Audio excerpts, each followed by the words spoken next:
Welcome to Scene Stealers, a podcast with me, Tobias Turley. And me, Henry Calvert. This is a podcast delving into everything stage and screen. That is a good movie. I completely disagree with that statement. We'll cover the latest news, gossip, and everything in between. Sometimes featuring some very special guests. Kermit the Frog, okay. And sometimes it'll just be us. We'll play some games, we'll answer your questions, and we'll have a good old time doing it. You look like Gonzo. How dare you? That is the stupidest thing you've ever said. It's always pissing Katy Perry. Oh, what have I gotten myself into? See you there. Hello and welcome back to Scene Stealers with me, Tobias Turley. And me, Monsieur Henri Calvert. There you go. As we said at the end of last episode, today is our Marvel episode. We have some phenomenal guests. I'm not going to lie, guys. We've got very lucky here. Yeah. Very lucky indeed. So I'll let you introduce this segment. Well, last week, I was fortunate enough to do a Marvel junket. Now, a junket is where you get to interview the cast and creatives for an upcoming project. And with the most recent Marvel project coming out this week, I got to interview the cast and creatives of Agatha All Along. That's right, this week on Scene Stealers, we have exclusive interviews with Kathryn Hahn, Joe Locke, and Jack Schaeffer, the director, showrunner of Agatha All Along. So I am baffled that I got to do this. I feel very blessed. They were so incredibly lovely. They dropped some teasers for what we can expect to come in the show, and I also got to speak to them at length about working with the incredible Miss Patti Lupone. So if you're a theatre fan, a Marvel fan, stay tuned because this episode is definitely for you. In the rest of this episode, we will talk about Marvel TV series as a whole, as Agatha All Along will be the newest addition to the Disney Plus line of Marvel TV series, some of which have been good, some of which have been great, some of which have been ass. But we will discuss all of that in this episode. Yes. I'm frankly can't wait because this is my bread and butter. Yes, I think we're going to go straight into that little section with Kathryn Hahn, and we'll see you after. Yeah, let's go. Bye. Hi, Henry. Noel and Kathryn, how are you? I'm so nervous about filling this. I'm going to keep it right I know. here. See? Ooh, Okay. don't want to get it on this set. Look at this. No. This is mega, this. Isn't it? You don't get this for every junket. I'll tell I you know. that. Exactly. I have to really remember all of this and not take any of this for granted. I know. Disney budget. Bloody hell. know. Insane. Marvellous. We're going? Ace. I wanted to start off. Yes. Not only did you sing at D23, I was there in attendance. You were? I was there. I nearly exploded when Patti Lupone walked out. I've got to say, I've got a video of me squealing. It's Patti Lupone! You sang at D23. You sang on Jimmy Kimmel, and not only that, but Patti Lupone did call the show a musical pretty famously online. She did! There's a very, very good video of her going around online that I'm just obsessed with, calling the show a musical. Yeah. And it's a musical. All right. Oh, it's a musical. So, as someone with a background in theatre, how does it feel to be at the forefront of Marvel's most stagey production to date? Oh, could not be more proud or thrilled. 100%. It's amazing. And I would say it is incredibly stagey. The production, the music, Yes. Patti, everything. Although I will say this to you. Oh, go on. The farther down we go on the road, Yeah? things change. Maybe slightly more cinematic. Who knows? Who knows? Who knows? Okay, yes, that's all I'll say. But I would say keep open. Keep open to it. Okay. Mm-hmm. As a stagey kid, though, I will say it's really It amazing. hits all the right notes. It really no does. pun intended. Absolutely, absolutely. You are in amazing company, as we've said, with Patti God. Lupone. No pun intended. Company. Yes. Ladies who lunched. Anyway. All right. Yeah. How does it feel to be sharing the stage with that legend? It's a bucket list item that I never even knew was a possibility. And then for her to be as incredible a human being as she is, I mean, just the best energy, most hilarious energy. Such an ensemble player, like just so hilarious and so giving. was such a delight, and the hardest worker. Like she was going and doing like her tours on the weekend, like flying and going doing her shows on the weekend. You know, I don't know how she's really an inspiration. I'm in awe. I'm in awe of her. All of us were in awe. Speaking of ensemble, Aubrey Plaza's here, of course. We've seen you do like hexy, magic-y fights in WandaVision, but you get absolutely beaten up in the first episode. How did that work? Was there a lot of preparation going into that? Fisticuffs? Well, we don't want to give anything away, but it was very... Anytime I get to get scrappy is fun, and then finally to be able to work with Aubrey in this way, because, you know, we were in Parks and Rec before, but we never had scenes. We were kind of like ships in the night. We would cross each other in the hallways or whatever, but this was really, for this to be the first thing that we got to really do together was like, was really unexpected and really rich. Yeah. Oh, that's very cool. I just want to touch on Agatha's character. You played Agatha kind of so many ways through the different genres that we have in WandaVision. Again, we have another bit of a genre section in this show. I don't know if I'm allowed to say. Anyway, there's a bit of a genre bit in this show. Definitely, there's a bunch of genres. Yeah, absolutely. I wondered if there was like a piece of direction or maybe a bit of training that you did that kind of helped you play the same character but all these different ways. Like, it's the same character at its core, but you're portraying her slightly differently each time. Was there a direction or maybe a bit of training that you did that kind of helped service that? We had an amazing accent coach, Courtney Young, who helped and was instrumental during WandaVision. WandaVision felt very more precise because it was like such a specific era and style that we were trying to nail in each one. And this, there was a little bit of looseness, except for the first episode. That was really, we wanted to really nail that was amazing. Specificity. But then it kind of was able to get a little more performative or cat and mousey. But definitely in the first one, we wanted to nail. Yeah. For sure. Well, yeah, I think you absolutely did. I thoroughly enjoyed it. And finally, I read that you don't have social media. So, and Agatha and the music, everything has been viral online. It went everywhere. Where did you first find out about that? And kind of how did it feel to know that you'd had such an impact online? Somebody started sending me the, like, Agatha All Along mashups, or there was another word for it, like the auto tunes where they like put it to different and people like dancing to it, which I was like, what? So that was pretty rad. Then when they won an Emmy for it, I was like, what? This is incredible. And so that was kind of how I first heard about it, was people sending me stuff. And then now you've got your own show. And that's now nuts. Yeah, there you go. It's nuts. But listen, I don't have social media, but I am thinking about Instagram. It's now in my head. Get a private account. Get one that people can't find you on and just stalk people on it. I'd say that's a good shout. Thank you so much for your time. Oh my God, such a pleasure. Have a good rest of your day. I know. What a woman. What a woman, Kathryn Hahn. How cool. She has so much energy. I was trying to match hers. I was so tired. What a great lady. Clearly so passionate about the show and the role.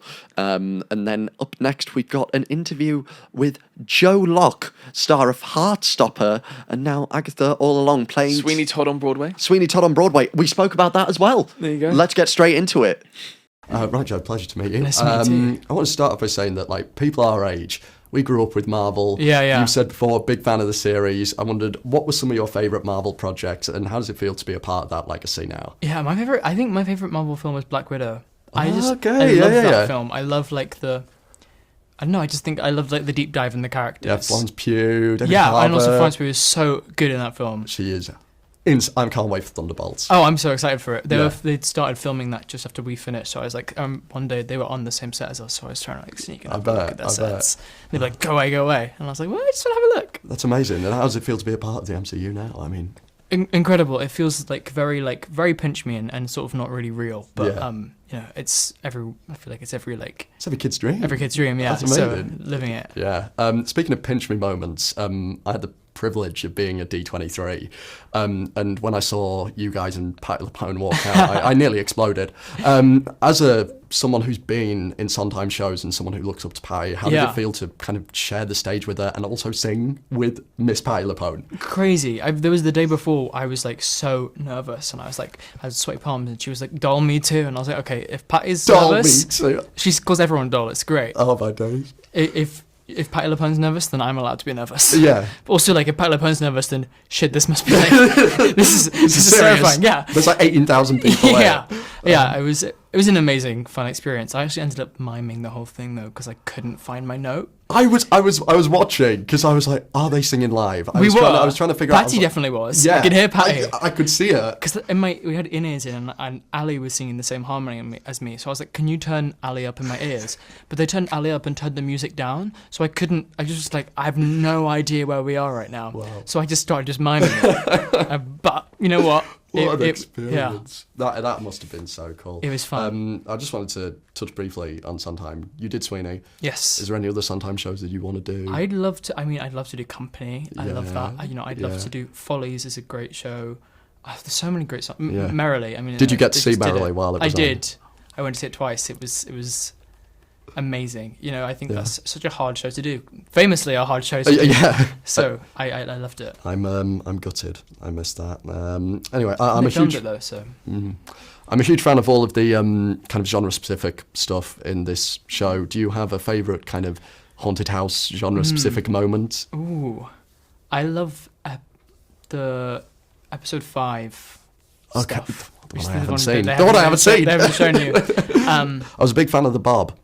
I don't know if you call it a bob, whatever it was in episode 4. Oh yeah, I was less of a fan of the bob. I like the trousers they had on that one because they made my bum look big, but the 70s wig was definitely my least favourite. Yeah, you pulled it off great, man. Also, like, wigs, I'd never worn a wig before, I've worn them in fancy dress, but not in work, and they're so itchy. But you can't itch your head, so you're like you've got the cap on and everything. Like, itch underneath it. Yeah. But it was fun, and episode 4 was like... It's a great episode. We definitely all felt like Fleetwood Mac. And then you have Patti Lupone dressed as Liza Minnelli, so It's awesome. So cool. We don't know much about Teen. Yes. Amazing. Just I love the humour around the character and the lack of name. Yes. But I wondered if there is anything that you can tell us about Teen, such as what his potential favourite song would be, what his favourite film would be, is he potentially a vegetarian, can you give us anything superfluous that you're allowed to tell us about him? What would his favourite film would definitely be something spooky and witchy and Hocus Pocus. Hocus Pocus on Disney Plus. On Disney Plus, it is. I think he would. We had a thing before, and they were like talking about the Sandersons versus our Coven, and I was like, Teen would be the one who would our Coven would win, but Teen would be so starstruck by the Sanderson sisters that he'd be like, take it, it's fine, go on, bet. Probably like Hocus Pocus, something like that, witchy and cool, but. Yeah. And his favourite song is The Ballad of the Witch's Road. Of course. Of course. Anyway, thanks so much for your time, mate. Thank you. Nice to meet you. What a nice guy. What a real nice, grounded guy. Only 20 as well. Really, really killing it. Yeah, only 20. Wow. What did you think about his Sondheim picks? Follies? I think they're great. I think... Yeah. I didn't expect him to go for Follies, and was it Merrily? Follies, Merrily, and then he said Company. I said he's a bit young. Follies and Merrily, those are great picks. Yeah. Personally, I would go for something like Sweeney Todd Into the Woods. Yeah. Maybe like Roadshow he'd be great in a Roadshow if he's, but I mean, brilliant. You can never go wrong with Sondheim. Great guy. Really, really enjoyed speaking to him. And finally, I would honestly say maybe my favourite conversation that I had was with Jack Schaeffer, the director, showrunner, writer, everything. That woman is like so passionate about this show. Speaking about the production, working with Patti, I really, really like this interview. So let's get right into it. And I love your journal. I'm a big Thank you. I'm always on brand. Yeah. Oh, look at you. I know. Thank you so much. I have a Marvel journal. They don't make them anymore. They're bright red and they say Marvel in the front. And on WandaVision, we all got them. So there's like the entire writer's room has like our our work all in these like Marvel journals That's that very cool. aren't made. Yeah, I know. I treasure. I imagine, as a collector, one of the cool things about doing these kind of projects is the special crew merch. Yes. Yeah, I saw Kevin Feige at D23 wearing a cap in this restaurant, and I was like binoculars I on know. trying to figure out what the hell I have a thing that I had recreated from the show. Oh, yeah? That is a gift for crew that I haven't given out because it's a spoiler. And so the second that episode drops, I'm gonna be like mailing that, ship them mailing all that, out. mailing that. I wanted to just first start off with the production design, which is just phenomenal. It's so tangible, so real, and as opposed to using like a lot of virtual environments, what kind of is the benefits of having that style of production design in this show? Yeah. So first of all, that's John Collins, our production designer, and he did an excellent job for us. I can't overstate the benefits of a practical set, and the practical effects were done by Dan Sudik, who he did the original Jumanji. Like this man is a legend. Yeah. And so having the real set, having the real effects, having the real things in front of the actors, in front of everyone, like it's just like fills everyone with glee, and it just levels everything up. It's just so impactful. And I haven't done a lot of CG, so I don't actually know what the other version is like. Yeah. But I can't imagine going backwards. It feels like it's going backwards. You know, it feels like. Yeah, I don't know. It's just like we're all doing it. We got puppets. It makes it feel so stagey. Yeah. And I think that's that's how the whole show feels with the music. And of course, Yes. you've got Miss Patti Lupone in the show. And I saw in an interview that apparently she was on board before she even knew it was a musical. I mean, she made the famously show without knowing everything. I can't believe she was on board, but she jumped really quickly. Yeah. Sorry, you had a question. I was just going to ask about Patti Lupone because as a theatre kid, I was like, Yeah. I imagine working with her is just a dream. Yeah. I mean, I've said this before, but like when we cast her, like I said to my husband, I was like, how do I direct Patti Lupone? Yeah. And he was like, you don't have to. He's like, that's the point. And I was like, oh, that is the point. She is so remarkable. The surprise about Patti, though, is she loves writers and she loves directors. Yeah. And she shows up in service of those people and of the story. Yeah. Because you would think, right? You would think diva swanning around. Oh, she could do whatever she- She could do whatever she wants. And she is an icon, and she has an enormous amount of energy that fills any room. Yeah. Like, that is not disputed. But she is such a team player, and she is so interested in like doing her job so that the larger piece transcends. And she's just a real company member. No pun Was so, intended. I know, right? Did you have lunch with her by any chance? We drank. Little something. This is really good. No, but I am going to see her show soon, and I cannot wait. I cannot wait. bet. Yes. And I love that a young person like yourself. I'm obsessed. Sondheim, everything. Everything all day long. I went to New York recently and sat in Central Park and read Company, and I thought it was the coolest thing I've ever done. You in my are the life. coolest. You are officially the coolest person. I I've was talked the main today. character. Well done. Thank you well so much. done. Aside from Patti, and Yeah. of course the writing We and could everything. spend the rest of the day. Yeah. Exactly. One of my other favourite parts is the carry over of kind of the specific genre segments in the houses. How did you land on these segments? Was there any kind of ones that you didn't use in one division that you thought, well, we're doing this one, Yeah. or were they all like character driven? How did you land on them? Well, so to answer that first question of the Yeah. carryovers, so the pilot idea was a carryover for WandaVision. My original pitch for WandaVision had the sort of sitcom, and then it sort of culminated in like a CSI show where she had to like solve okay. a Yeah, mystery, and that sort of and that like broke open the hex kind of. Yeah. And pretty quickly we realized that we didn't really have the real estate for it. Like we really wanted to stay with the sitcom thing. Yeah. And so I kind of filed it away. And then approaching this show, between WandaVision and this show, Mayor of Easttown came out, and like True Detective was such a moment. Yeah. And so it just felt, when we were making Agatha, that it was very peak true crime, Got you, yeah, and yeah. specifically peak like lady cop, grizzled Got lady you, cop yeah. who's like great at her job and bad at her personal life. So it was just like it was irresistible. As far as, the later episodes and like what the genres are there, that was really challenging. We had a lot of different ideas, and, WandaVision had such a specific system, and we knew we needed to be different in this show. So like, how do we do that, but do it, in our own way? And so it's sort of more expansive and a little messier, and it is very much tied to character. And it's tied to the idea that they are trials, and that it's sort of like how were witches persecuted in the past, and that was an element to it. And then it was also like, where do we find groups of witches? And where do we find groups of women who you could characterize as a witch? Which in episode 3 I feel like is kind of unexpected, but like I feel like all those like Big Little Lies shows are really about covens. Yeah, I can see that. I loved it. But yeah, thank you so much for your Yes. time, Jack. Oh my Lovely gosh. to meet you. Lovely to meet you. Thank you. I really loved your questions.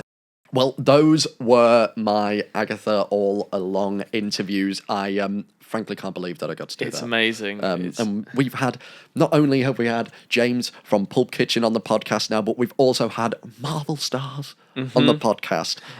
We get it all. First of many, baby. Let's hope so. And yeah, thank you so much for listening to them. We've got more Marvel goodness coming your way. Before we hop into the Marvel world, I want to cover some stuff just in the general movie and theatre world. I want to know what you've watched this week. Oh, what have I you've been watched this watching. week? Well, I actually watched Miller's Girl this week, and that was frankly disgusting. The Martin Freeman, Jenna Ortega film where a teacher gets seduced by a student. I thought it was absolutely grim. So that kind of tarnished everything else that I watched this week. I was thinking about going to the theatre. However, I'm not made of money, and everything was very expensive this week. So I didn't. But I did also watch, alongside the interviews, I did get to watch some of Agatha All Along, and though I can't give a review, I can say I watched that show, and it was... I liked it. I think I can say I liked it. Good. I liked it. Very stagey indeed. What Since about you, sir? we last spoke, we've recorded a few episodes quite in close proximity to each other, so I've not watched too much. So I think I mentioned that after our Muppets episode, I watched a lot of the Muppets. Yes. I spoke about Beetlejuice. I watched. I am currently going through trying to watch all Matthew McConaughey films. Oh, okay. And I've watched a very large percentage of his films, and so I'm now on to the bottom of the barrel kind of. Oh, the dregs of this film. So this one I watched was called Surfer Dude. Matthew McConaughey. I gave it 1 star. Who else is in it? Woody Harrelson is in it. Zachary Knighton, Jeffrey Nordling. It's just a load of shit. It's about this company go to Matthew McConaughey, who's a surfer, and want him to be, 1, a part of a surfer reality TV show, and 2, part of their surfer VR game. Right.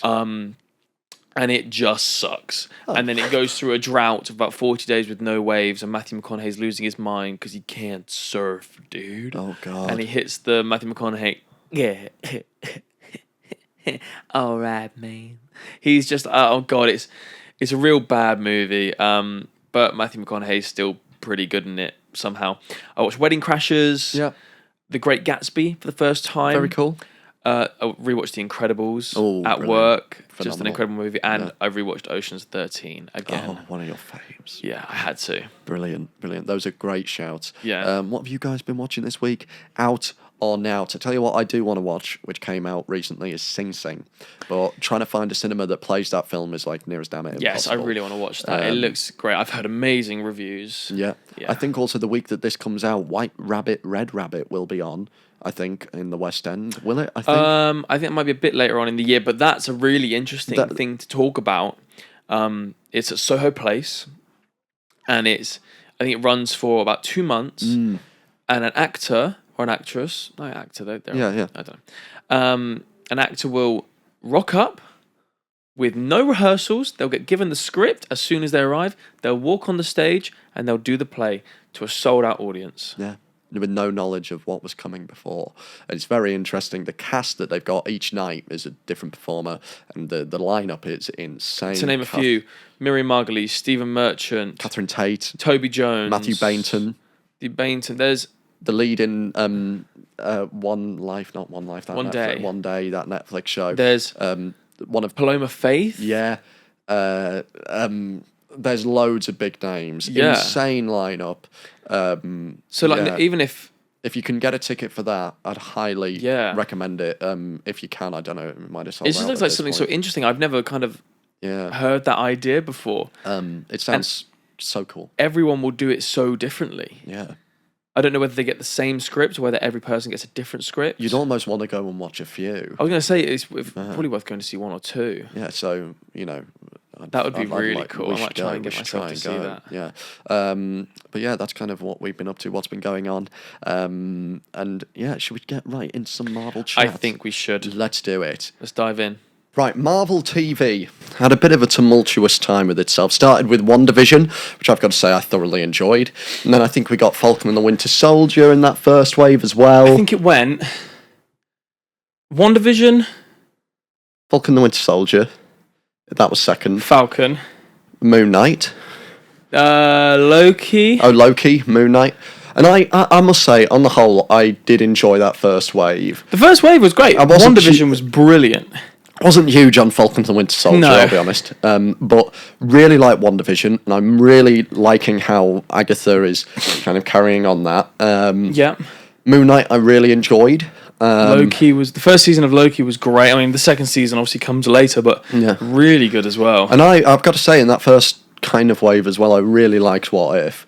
I thought What If was something really unique, really distinct that Marvel did, kind of branching out of their kind of stereotypical formula. And I really like both seasons of What If. I mean, if we work our way through it, like starting with WandaVision, I think this was our introduction to their TV series within the MCU.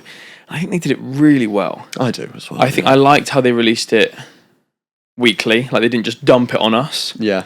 Because I mean, like James was saying last week, that there was that feeling of, well, what happens next? Yeah. Like when, obviously spoilers for a 3-year-old TV series now, but when like Quicksilver appears and then you have to wait to the next thing, you're like, what happens? Or when like in the first few episodes when the black and white was starting to break and there was stuff like there was that plane. Do you remember that plane was like a little bit of I know what you mean. And you're like, what's going on? And it gave us that week to think about it and to talk about it. And that was the first time in a while I'd had that with a TV series, which was great. And for a suspenseful show like that, which is a bit kind of, I don't know, it all hinges on the mystery. I think it really helped in aiding that. But I did enjoy that first wave of Marvel TV shows. I think at the time as well, there was such a level of hype for it. Like, it was all still very new, and we were riding off of the back of Endgame still. There was a lot of hype around Disney Plus at the time as well, because Disney Plus was only pretty new, I think, at that time. Yeah, it was one of the first few things that came out on there. Mando, and I think Mando and WandaVision were like two of the big pulls to download Disney Plus. Which I think Disney Plus now is like such a strong streaming service, especially with all the stuff that they have on Star. It's like brilliant. And then after that we got into, then they started pumping out loads. Hawkeye, I will admit there are some of these Marvel shows that I just have not finished because there's a lot of them. There is a lot of Marvel shows, and I think I stopped watching Hawkeye after 5 episodes because I just didn't have the time. Echo, I think I watched 4 quite episodes. enjoyed Hawkeye. I did too, but I remember just getting busy, like just forgetting. I like how they actually made... Well, we got an insight into what Hawkeye was like in the comics. Like, the different types of arrowheads. Yeah. Were great. Like, we kind of had that in like Avengers, where he's got one that explodes and one that is like a grappling line, but not really anything crazy. Like the ones Hawkeye has in the comics are like scientific, like the Pym arrow. Yeah. Is something he has in the comics, and like he used that. He had stuff that he'd hit one and the car like exploded. Or he had a few different ones like that, and that was really cool to see that kind of technology, because it makes him more than just a dude with a bow and arrow. Yeah. Which is what he is. I think what was also cool in Hawkeye was Save the City. Just that one song I thought was very cool. Save the city. Rogers the musical. Yeah, Rogers the musical. Yeah. I could do this all day. Yeah. They actually had not viewings. They staged that whole musical in Disneyland LA Yes, for a time, I was about to say, and I missed it by a few months. I was devastated. But yeah, no, Hawkeye I thought was perfectly pleasant. And then Echo again didn't finish that. Didn't finish. So it went. Sorry, the confirmed order was WandaVision, Falcon and the Winter Soldier, Loki, What If, Hawkeye, Moon Knight, Miss Marvel, She-Hulk, Secret Invasion. Didn't finish Secret Invasion. Echo. Didn't finish that. And then Agatha All Along. And then Ironheart will come out. She-Hulk, I thought, was interesting. I was really looking forward to it, and I think I liked some episodes. I did like some episodes. I liked it when Daredevil joined in. Yeah. But then it became just a bit of a horny It became interesting. fest. Yeah. The CGI at times was very questionable on her. I think it didn't offend me at all. No, it didn't offend me. I thought it was. I don't think it was really for me. I think it had. I mean, I don't really know She-Hulk's story in the comics. I don't know what the vibe is in the comics, and maybe it is quite. It's pretty simple. It's kind of. Maybe it is quite true to the vibe of the comics, but I think it had the Thor: Love and Thunder treatment where I was like, not everything has to be hilarious. Yeah. Not everything has to be tongue-in-cheek, stupid comedy. Yeah. Like, I get maybe She-Hulk's character lends itself to that, but like, why is Megan Thee Stallion there twerking with She-Hulk? She-Hulk. I thought what was also pretty interesting in the Marvel TV, pretty interesting. Miss Marvel was an interesting show. Like, I liked episodes 1 and 2 because it didn't take itself too seriously. It was almost a bit of a kid's show, and I thought it was going to be like a Miss Marvel's in school and she's got to understand her powers while she's in school, and then it turns into a multi-dimensional thing where like the Jinn are here and they're going to fight them in the multi-dimension. I'm like, what? Just pick a lane and stick to the lane. And not everything. Yeah, as an origin story, it got quite cosmic. And I didn't think that was needed. But I guess Miss Marvel's character is that. I guess she. Well, no, she's a mutant in the comic. She's just she's not a mutant in the comic. She's just a girl who can stretch. And yeah, I don't know. I liked the family stuff. I liked the kind of just seeing her. I guess they were setting up for stuff. the Marvels, where she joins Carol Danvers and Spectrum, and that ended well.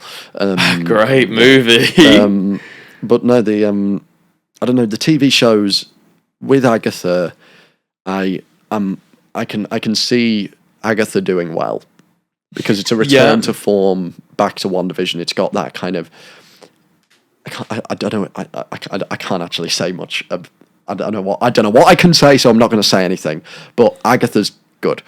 I like the fact that they've gone back to a character that clearly was well received. Like the WandaVision was probably the most well received series they've done, and Agatha was a great villain. And so I like the fact that they're expanding more on her. My question is that Marvel at the moment have a tendency to bring things up and then leave them. Like, we've got a lot of open ends at the moment. Yeah, we do. With like Kit Harington and the Black Sword. There's like Moon Knight, where is he? There's lots of things like that, and I'm wondering whether this Agatha series will leave us with a bit more of that.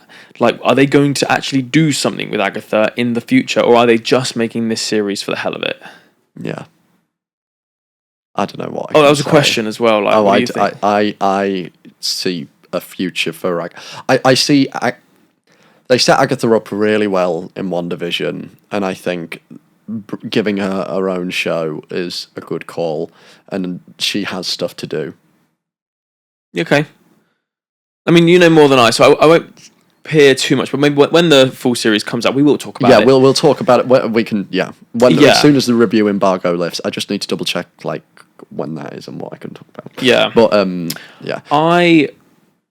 Just talking more about the series, I really liked Moon Knight. I know some people didn't. I really liked, but I'm very much into the Egyptian Yeah, kind of like the pharaoh aesthetic, aesthetic and the theology and all that kind of stuff. So that was really interesting. Yeah. I like Moon Knight. He's a like very cool character. Yeah, very cool. Like when he's Mr. Knight, or when he's Moon Knight, or when he's Jake. What's his face? That third personality we see at the very end. Is Jake someone? Oh, my nerd knowledge is failing me here. But I really enjoyed that series, and I liked watching that. And Ethan Hawke was really good in that as the villain. That was fun, and I think that was. I liked how serious that was. Like it wasn't trying to be funny. Yeah, it was funny at moments. It lent itself to being funny, but that wasn't the main aspect of it. Yeah. And I enjoyed that about. I agree. Hawkeye. Marvel's at its best Moon Knight. when it picks a tone that like resonates with that character. Yeah.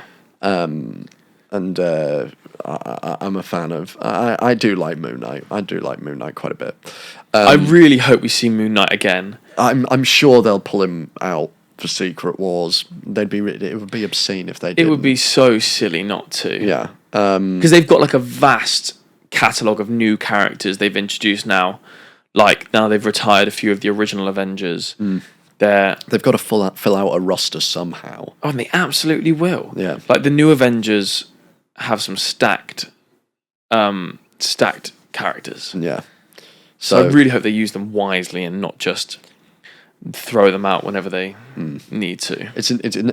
Marvel is in a very interesting place at the minute, and I'm intrigued to see where. Yeah, I think at the moment it's hard to tell what's happening with Marvel because it almost feels like we're starting a phase again. Yeah. Now that the Kang saga is being chucked in the bin because Jonathan Majors is an asshole. Yeah. So it almost feels like with that there felt, although Ant-Man Quantumania was a bad movie, it felt like there was some direction to where this might be leading.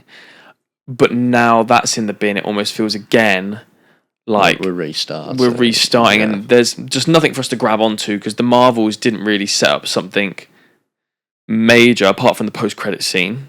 Yeah. Which, spoiler, X-Men. But what was the other Marvel movie that's come out most recently? Deadpool and Wolverine didn't point us off of previous. Yeah, that was to kind of end the Deadpool in the Sony 20th Century Fox. That was more of a send off as opposed to a set up. So nothing's really being set up at the moment, and I'm looking forward to them starting to set things up with Doom when we start hearing like the words Latveria and when we start hearing about Galactus and the Silver Surfer and all the stuff that kind of lends itself to Doom. I'm very much looking forward to that because at the moment we're not getting that. Likewise, that'll be really interesting. So, this episode we are going to be drafting MCU movies. We're going to do 10 each. There's not too many. There's 34. That's right. Movies in total. So we could be stepping on some feet. I think 36 now. 36? Yeah, 36 now. Is it? If we include the specials, if we include the Guardians Holiday Special and Werewolf by Night. Oh, I've not got Werewolf by Night in here. Do you have the Guardians Holiday Special? Yeah. Throw Werewolf by Night. Not in my list, though. Okay. I'm definitely missing a movie then, but let's rock, paper, scissors, so you goes first. Okay. Rock, paper, scissors, shoot. Rock, paper, scissors, shoot. Fuck. I win. So, I'll go first, and this is drafting Marvel movies. Okay. First up, I'll quite happily take Infinity War. Yeah, of course. And then, okay, for number 2, I think I'm going to take Endgame. Okay, that's fair enough. It's not the next best movie on this list, but it's just incredible. You've got it, yeah. And then number 3, I'm going to take Captain America. Number 2.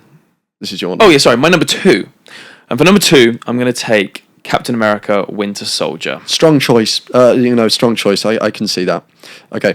In that case, I will quite happily take Guardians 3 and Guardians 1. Oh, the double Guardians. Yeah, I'm going to take it. I think that is a strong first 3. Damn, okay, that's annoying. Yep. Oh, that's really annoying. Okay. Then for my number 3, no, yeah, 3, I'm going to take The Avengers. Okay. Original. Yeah. And then I am going to take Captain America Civil War. I'm fine with that. I don't really like Civil War. What? Yep, not a fan.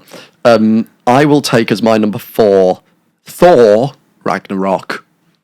Okay, it's fine. Yeah, and then at my number 5, I'm going to take Spider-Man No Way Home. Okay, that's annoying. Yeah. Damn. Okay, next up, I am gonna take for number 5, Iron Man, Okay, the yeah. original. Yeah. Then I'm going to take Deadpool and Wolverine. Okay. Oh, gosh, okay. In that case, at number 6... Okay. I don't like this. At number 6, I'll take Spider-Man Homecoming. I do really like that film. And at number 7, Homecoming. Okay. I'm going to take Werewolf by Night.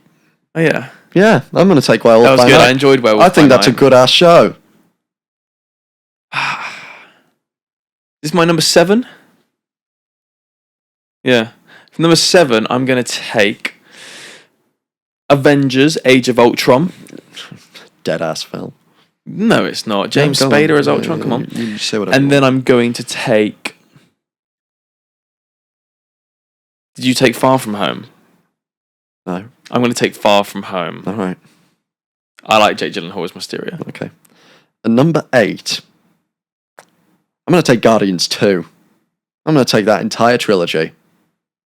And at number 9, I might take a controversial one. I'm going to take Iron Man 3. Not controversial at all. That was my next pick. I like Iron Man 3. Me too. I think it's very comic booky. I think it's quite good.